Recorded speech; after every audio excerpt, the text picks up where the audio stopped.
Good morning to all of you. So next topic we have is physical properties of alpha amino acids. Last time we discussed classification of alpha amino acids. So now how they physically appears. Okay. So first of all, alpha amino acids are colorless crystalline solids. Okay. Next we can say that they have high melting points. Crystalline solids plus they have high melting point. Next, these are water soluble and the most important point is they behave as dipolar. Okay, they behave as dipolar ion, or it is also known as Zwitter ion. Important term, Zwitter ion. So by they act as dipolar or Zwitter ion because here is a transformation of, if I am writing here first of all CHCOOH or NH2. Okay, as you can see, this is a structure we have for alpha amino acids. So now why they act as dipolar or Zwitter ion? Because here is a transfer of a proton of this H from this carboxylic acid group to amino group. Okay, so how it occurs? From this hydrogen will be attaching with that and it becomes COO negative and it become NH3 positive. Clear? So this is, as you can see here, we have two poles, dipoles. That is why it is known as dipolar ion. Amino acids also behave as amphoteric. Okay, that means they both, amphoteric means both act as acid and a base. Next we have is isoelectronic point. Now what is isoelectronic point? So if we have some charge ion solution, okay, if you have this charge ion solution and is subjected to the electric field, okay, means if we can pass current through it, electric field. So the negative ion migrates towards the positive electrode, okay, negative ion move towards the positive electrode. Similarly, positive ions move towards the negative electrode. Clear? So in acidic medium we can see that alpha amino acid, mainly as cation, migrates towards the cathode, and in alkaline medium alpha amino acid in the form of anion, so they migrate towards the anode. Clear? So at a certain pH value, the alpha amino acid does not migrate. There are some point when this migration towards positive and negative electrode will stop. Okay, so that point is known as isoelectric point. Okay, what does it mean? We have again same solution, electric current is again passed through it, but now negative ion do not move towards positive electrode and positive ion do not move towards negative electrode. So that point is known as isoelectric point. So there is having neutral amino acids having isoelectric point, okay, in the range of pH value, that is 5.5 to 6.3. This is the pH value for neutral amino acids. Okay, we discussed three type of amino acid. So for neutral amino acid, here we have as pH value. Similarly, this is pH value for the acidic medium and this is for the basic alpha amino acids. Okay, what does it mean? That at that points or pH values, the solution become isoelectric point. Okay, solution contain isoelectronic point.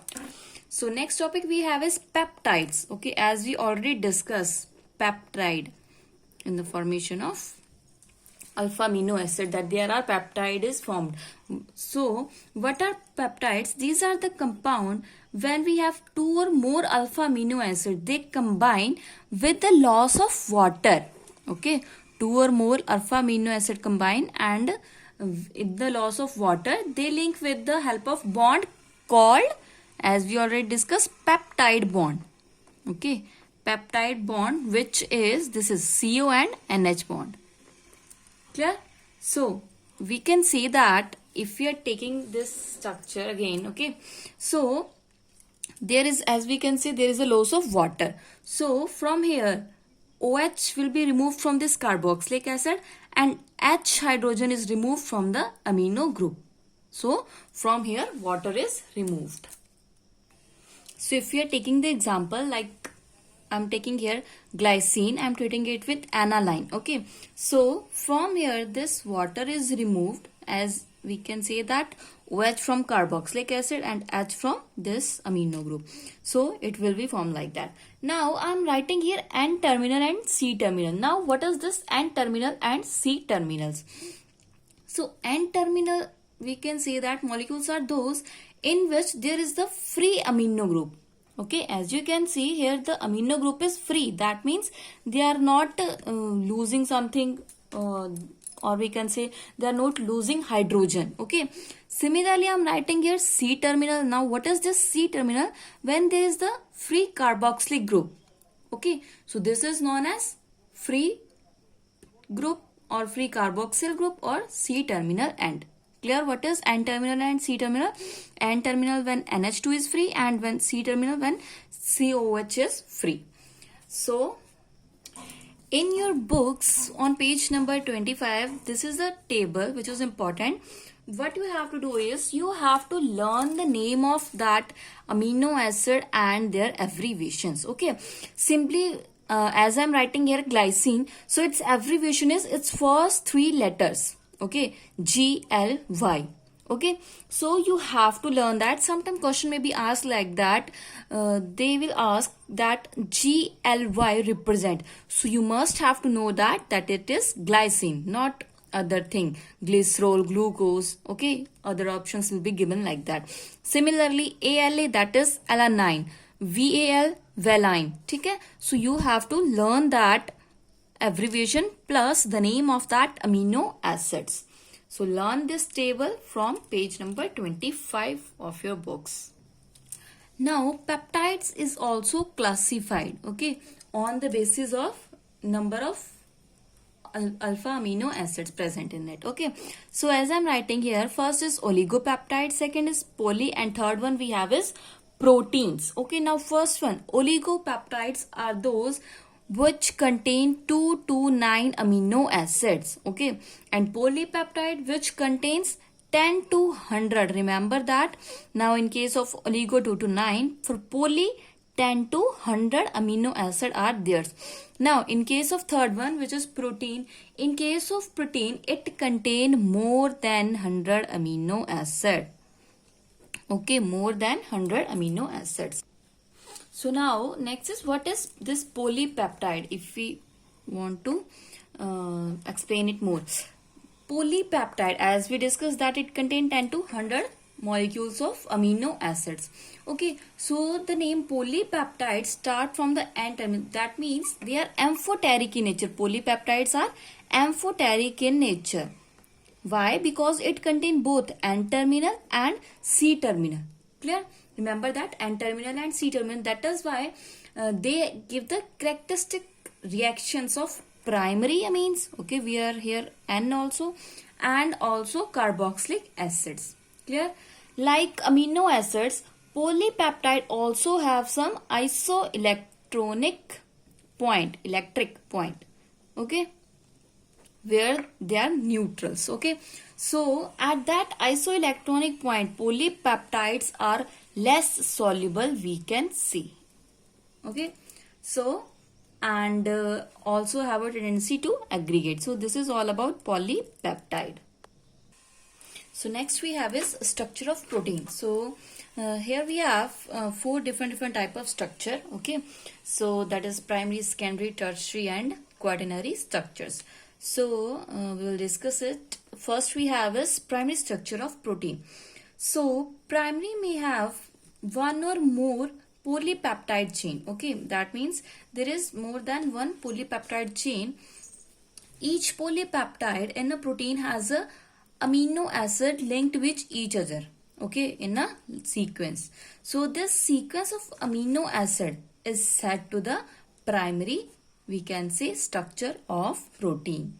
Clear? So the sequence in which, if I'm showing you that sequence is like that. Okay, The sequence in which the amino acid are linked to one or more polypeptide, as I'm saying. So that means, as you can see, this is attaching with other amino acid in a sequence. So this is the structure of primary protein. And there is one person named Frederick Sanger who determined that primary structure of protein, okay, for the first time in 1953. So the importance of that primary structure is that a protein lies in fact that even a change in one amino acid, if we are doing the or we are taking some, we can say alpha amino acid, as I'm saying there are different alpha amino acid, okay, if I'm changing out of them one alpha amino acid, if only one, so that is other which alpha amino which is now formed having different single one alpha amino acid having different properties and different characteristic as compared to that of the original one.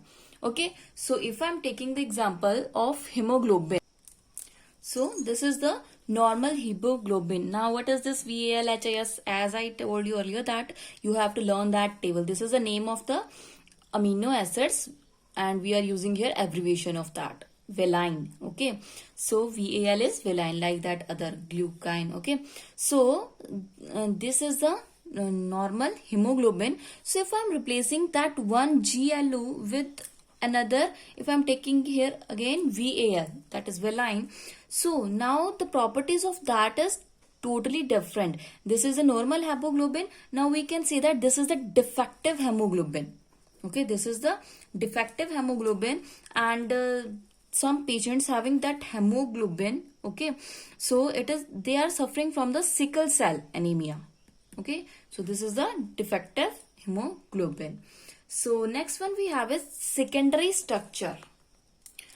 So secondary structure, how it is formed of? It is formed if we are doing the chain, or we have some peptide chain, polypeptide chain, if we do folded in that, okay, if we are folding that, so then secondary structure will be formed. So it gives the shape and conformation of the protein molecule. Okay, so why this arises? This arises due to the as we know that plane geometry of CONH. Okay, between CONH there is a plane geometry. So there is a person named Pauling and Corey who investigated the structure of protein, okay, with the help of X-rays, we can say X-ray pattern. So they observed that here we have two common type of now secondary structure. First one we have is alpha helix structure, and second we have is beta pleated sheet structure. Clear? So first one, alpha helix structure. Now it is a most common form, okay, in which there is a polypeptide chain form all possible type of bond. Okay, so whether by twisting, that is known as helix. What is helix? When we have structure like that. Okay, so hydrogen bond, all type of bonds, whether it is on twisting form or straight chains. So with NH group, okay, of each amino acids, hydrogen bonding the CO group of an adjacent turn of the helix. So this is called alpha helix. Okay, this structure can be, we can see that, imagine as if one can coil to a cylindrical. If we can say that this is the coil and here we have some cylindrical pole like that, and we are round off that coil into that pole. So its structure like that. Clear? So Linus Pauling give that alpha helix structure in 1951. Okay, so if I'm showing you the example, not example, diagram. So here we have diagram, as I'm saying that there is one pole and something is turned onto at that pole. Okay, and next structure is like that. Now what they can tell that here is the hydrogen is making bond by CO and NH. in the CO and NH, there is a formation of hydrogen bond, as you can see. Okay, so this is the space filling structure and side group. Okay, so this is alpha helix structure. So next we have is beta plated sheet. Again, it is also discovered by Pauling and his co-workers in 1951. So this structure, in this structure, all polypeptide chains are stretched. Okay, what we do, we have to stretch the all polypeptide chain and they are lie in a zigzag motion. Okay, how they attached or they lie in a zigzag form to form a flat sheet. Each chain is held to the two neighboring chains by hydrogen bond, again with the hydrogen bond. Okay, so these sheets, upon how they are arranged upon one another. Okay, that is called beta plated sheet structure. So again, this structure resembles the plated folds and therefore it is known as beta plated sheets. When we are fold that plated, that is why it is known as beta plated sheets. So two types of we have again plated sheets are there. One we have is parallel and second one we have is anti-parallel. Okay, now as we are discussing zigzag motion, so how parallel we can say is, parallel are those which may following the path like that. Okay, so as you can see, they can go parallel in a parallel path. But if we are talking about anti-parallel, so how they can go? They can go like that in opposite direction. Okay, as you can see, like that, after that and that. Clear? So this is the parallel and this is anti-parallel. Okay, so in other words, we can say that in parallel beta conformation, and terminals are aligned head to head. Okay, and in the case of anti-parallel, so there is not head to head, there is head to tail. Okay, there is head to head. In that case, here we have head to tail, which means that N terminals of one chain and C terminal of another chain are on same side. In this case, both are on same side. In this, C and N are on same side. Okay, so this is the how beta plated structure we have. We have again two types of beta plated structure. First is parallel and second is anti-parallel. Okay, so next we have is third type of structure, which is known as tertiary. Okay, tertiary structure. There is one more type, that is quaternary. So now what is tertiary structure? How it seems, as you can see, tertiary means three.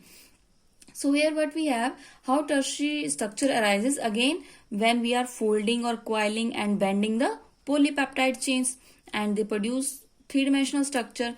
So this structure gives the overall shape of the protein. Okay, or we can say that this tertiary structure of protein gives the overall folding of polypeptide chains. Okay, so how it seems like somewhat like that. There is a one chain, second chain, and there is one more chain, that is maybe from here like that. Clear? So we can say that triplex helix structure of collagen. Okay, so now we can already we have two types of proteins, that is fibrous and globular. So what is fibrous protein? First one we have is fibrous protein. Fibrous proteins such as like silk, okay, or keratins, they are very large helical content and have rod-like structure. Okay, shape we can say, and these are insoluble in water. Okay, so these are known as triple helix. So second type we have is globular protein. Okay, globular protein are like hemoglobin. Okay, so the chain consists partially of helical section which are folded about the random cuts. Okay, and give a spherical shape. So these are the two types of protein. Next type we have is quaternary structure. Fourth type we have is quaternary structure. So now what is quaternary structure? So quaternary structure, what is quaternary structure? We have some protein which are made up of two or more polypeptide chains, okay, referred to as subunits. Referred to as subunit. The spatial arrangement of these subunits are known as quaternary structure, okay. Now first of all, what is that subunits? Okay, so these subunits are, we can say that many protein exist in a single polypeptide chain, okay, but there are some protein which exist as two or more polypeptide chain, that is known as subunits. Clear? Or we can also say that it is a promoters. Okay, so we can say that these subunits, maybe it is same or different, okay, and these are held together each other by non-covalent forces. That means here maybe hydrogen force, okay, hydrogen bonding, or we can say, or other some forces, but not covalent forces are there. So these, what is this quaternary structure? These refer to the determination of number of subunits, okay, number of subunits and their arrangement. And the best known example for that quaternary structure is hemoglobin, okay. Hemoglobin, what they do, they transport oxygen from lungs to the cell. कहाँ से? From lungs to cell. And what they do, they transport carbon dioxide from cell to the lungs. Okay, so this is, we have four types of structure: primary, secondary, tertiary and quaternary. So important structures of protein. So next we have is native state, small topic, native state and denaturation of protein. We can also say denaturation of proteins. Now what is this native state? So the most, we can say that stable state of protein. What is native state? Stable state of protein is called native state. Okay, or we can say that this native state correspond to the proteins found in the biological system, and it will give us three-dimensional structure. So next we have is denaturation of protein. Now this is the process of changes in physical and biological properties of protein. Okay, changes in physical and biological properties of protein without affecting the chemical composition of a proteins. This is known as denaturation of proteins. Or we can say that the denaturated proteins will lose its biological activity. Okay, they lose its biological activity. Or it may be noted that denaturation of, if we are doing denaturation of secondary, tertiary, so these structure will destroy, but primary structure remain constant. Okay, that means remain as it is, but secondary or tertiary may destroy. So yes, this is about denaturation. So just go through some example of denaturation of protein to yourself and write it on your notebooks also. Okay, so yes, that's all for today. Thank you. And remember that MCQ which is given to you, okay, so write that MCQ separately on your notebook. Okay, make a proper note of that MCQ so that when you are going to the exam, so you can easily go through from it. Okay, so make a proper note and also complete your fair notebooks also. Okay, that MCQs is fully based, which we are already discussed in our previous lectures. So try to first write it on your notebook and try to tick mark on to yourself. After that, check from the again that PDF. Okay, so yes, thank you.